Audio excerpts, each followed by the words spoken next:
Hello, everybody. So I just wanted to give you a little recap.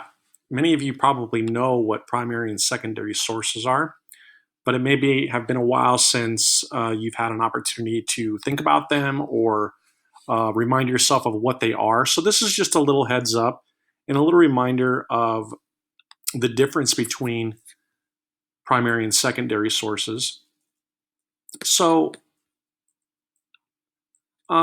what I thought I would do is just kind of go through this with you very quickly to remind you of the differences. So, again, a primary source is a document or a physical object which was written or created during the time that you're studying. And historians tend to really rely on primary sources a lot. In fact, that's where we find that we get our best arguments from, is how we interpret or what the actual person is saying that wrote the information or describe something during the actual time that we're studying. So these sources are generally presented during an experience or time period and offer an inside view of a particular event. And some of these primary sources could be diaries, speeches, manuscripts, letters, interviews, news film footage, autobiographies. So that's a story that's written about that person of themselves, and then official records. So like birth certificates or anything that's an official record of a specific time would be considered a primary source. Also, creative works like poetry and dramas, novels, music, and art are all a part of the primary source sort of description that we would use. Relics, artifacts like pottery, furniture, clothing, buildings, these are also considered to be primary sources.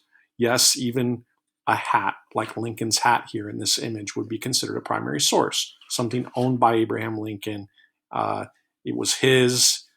He put it on his head, and we know that it's his because it might even have his initials in it, or it might have a date in it or something like that. A secondary source interprets and analyzes primary sources. So these sources are one or more steps removed from the actual event. So they're things that we find that didn't actually happen during that time, but rather are interpreted. So secondary sources may have pictures, they may have quotes or graphics of a primary source in them.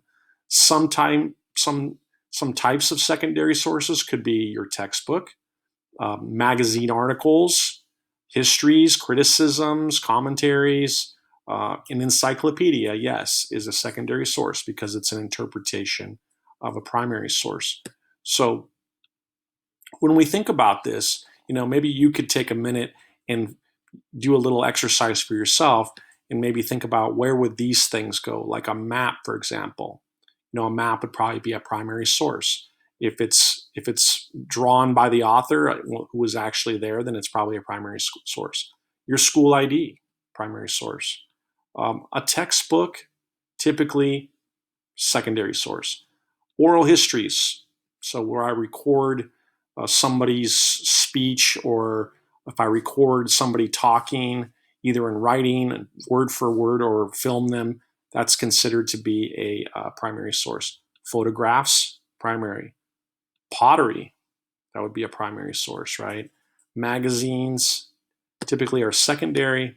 And if I interview someone, that's typically a primary source. So this gives you hopefully like a little bit of a flashback or reminds you of the difference between the two. Again, the more reliable source of information would be what we call primary or first, and the less reliable of them would be, for example, a secondary source. Okay, so hopefully that's kind of helpful.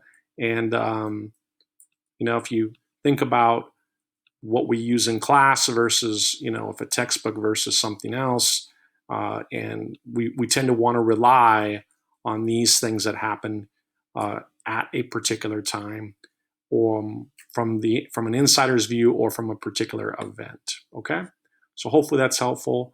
And yeah, so thank you.